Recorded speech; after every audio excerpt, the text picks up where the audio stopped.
नमामि दुष्टशत्रुविनाशकं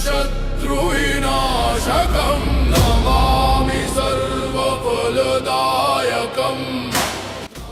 क्या आप जानते हैं, महाभारत के युद्ध के समय में एक ऐसा योद्धा था जो सिर्फ 3 बाणों से ही पूरे महाभारत का युद्ध समाप्त कर सकता था। वह महान योद्धा ना तो अर्जुन था, पितामह भीष्म, ना ही अंगराज कर्ण।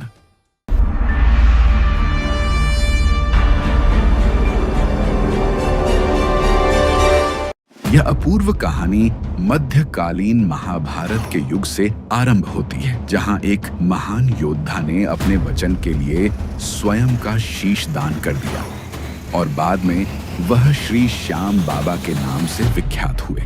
यह वीर बालक पहले बर्बरीक के नाम से जाना जाता था। वह असाधारण बलशाली गदाधारी भीम के पुत्र घटोत्कच और दैत्य मूर की पुत्री मोरवी के पुत्र थे। बचपन से ही बर्बरीक अत्यंत वीर और महान योद्धा थे। उन्होंने युद्ध कला का ज्ञान अपनी माता और स्वयं श्री कृष्ण से प्राप्त किया। अपनी कठोर तपस्या से उन्होंने नव दुर्गा को प्रसन्न किया, जिनसे उन्हें 3 अमोघ बाण प्राप्त हुए। इसी कारण वे 3 बाणधारी के नाम से प्रसिद्ध हुए। इसके अतिरिक्त अग्निदेव ने प्रसन्न होकर उन्हें एक ऐसा शक्तिशाली धनुष प्रदान किया जो उन्हें तीनों लोकों में विजयी बनाने में सक्षम था। जब बर्बरीक को कौरवों और पांडवों के मध्य महाभारत का युद्ध अपरिहार्य होने का समाचार मिला, तो उनकी भी युद्ध में सम्मिलित होने की तीव्र इच्छा जागी। अपनी माता से आशीर्वाद लेने जाने पर उन्होंने एक महत्वपूर्ण वचन दिया कि वे युद्ध में सदैव हारे हुए पक्ष का साथ देंगे। अपने इस वचन को निभाने के लिए बर्बरीक अपने घोड़े पर सवार होकर अपने 3 बाण और धनुष के साथ कुरुक्षेत्र की रणभूमि की ओर चल पड़े।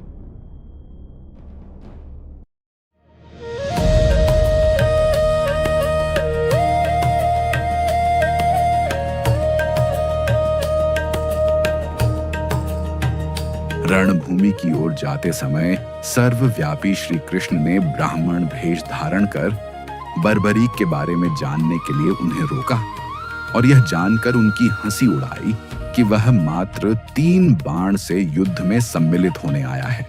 ऐसा सुनकर बर्बरीक ने उत्तर दिया कि मात्र 1 बाण शत्रु सेना को परास्त करने के लिए पर्याप्त है और ऐसा करने के बाद बाण वापस टूनीर में ही आएगा। यदि तीनों बाणों को प्रयोग में लिया गया तो पूरे ब्रह्मांड का विनाश हो जाएगा। यह जानकर भगवान कृष्ण ने उन्हें चुनौती दी कि इस वृक्ष के सभी पत्तों को वेध कर दिखलाओ। वे दोनों पीपल के वृक्ष के नीचे खड़े थे। बर्बरीक ने चुनौती स्वीकार की और अपने तूनीर से एक बाण निकाला और ईश्वर को स्मरण कर बाण पेड़ के पत्तों की ओर चलाया। बाण ने क्षण भर में पेड़ के सभी पत्तों को वेध दिया और श्री कृष्ण के पैर के इर्द गिर्द चक्कर लगाने लगा, क्योंकि एक पत्ता उन्होंने अपने पैर के नीचे छुपा लिया था। बर्बरीक ने कहा कि आप अपने पैर को हटा लीजिए, अन्यथा ये बाण आपके पैर को भी वेध देगा। तब ब्राह्मण रूपी श्री कृष्ण ने बर्बरीक से दान की अभिलाषा व्यक्त की। वीर बर्बरीक ने तत्काल उन्हें वचन दिया और दान मांगने को कहा। ब्राह्मण ने उनसे उनके शीश का दान मांगा। बर्बरीक क्षण भर के लिए अचंभित हुए, पर वह अपने वचन से अडिग नहीं हो सकते थे। उन्होंने कहा कि एक साधारण ब्राह्मण इस प्रकार का दान नहीं मांग सकता। अतः उन्होंने ब्राह्मण से अपने वास्तविक स्वरूप को प्रकट करने की प्रार्थना की। ब्राह्मण रूपी श्री कृष्ण अपने रूप में आ गए। श्री कृष्ण ने बर्बरीक को शीश दान मांगने का कारण समझाया।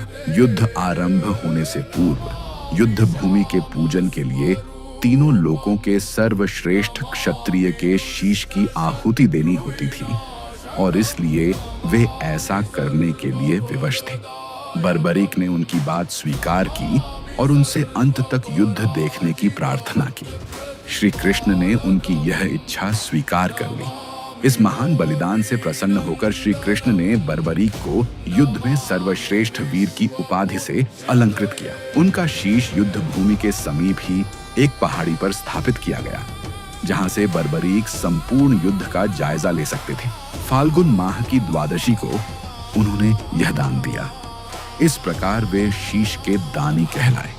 महाभारत युद्ध की समाप्ति पर पांडवों में ही आपसी विवाद होने लगा कि युद्ध में विजय का श्रेय किसको जाता है। श्री कृष्ण ने उनसे कहा, बर्बरीक का शीश संपूर्ण युद्ध का साक्षी है, अतएव उससे बेहतर निर्णायक भला कौन हो सकता है।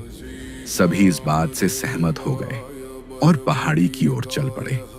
वहां पहुंचकर बर्बरीक के शीश ने उत्तर दिया कि श्री कृष्ण ही युद्ध में विजय प्राप्त कराने में सबसे महान पात्र हैं। उनकी शिक्षा, उपस्थिति, युद्ध नीति ही निर्णायक थी। उन्हें युद्ध भूमि में सिर्फ उनका सुदर्शन चक्र घूमता हुआ दिखाई दे रहा था, जो शत्रु सेना को काट रहा था। महाकाली कृष्ण के आदेश पर शत्रु सेना के रक्त से भरे प्यालों का सेवन कर रही थी। श्री कृष्ण वीर बर्बरीक के महान बलिदान से काफी प्रसन्न हुए और वरदान दिया कि कलयुग में तुम श्याम नाम से जाने जाओगे, क्योंकि उस युग में हारे हुए का साथ देने वाला ही श्याम नाम धारण करने में समर्थ है। उनका शीश खाटू नगर, वर्तमान राजस्थान राज्य के सीकर जिला में दफनाया गया था, इसलिए उन्हें खाटू श्याम बाबा कहा जाता है।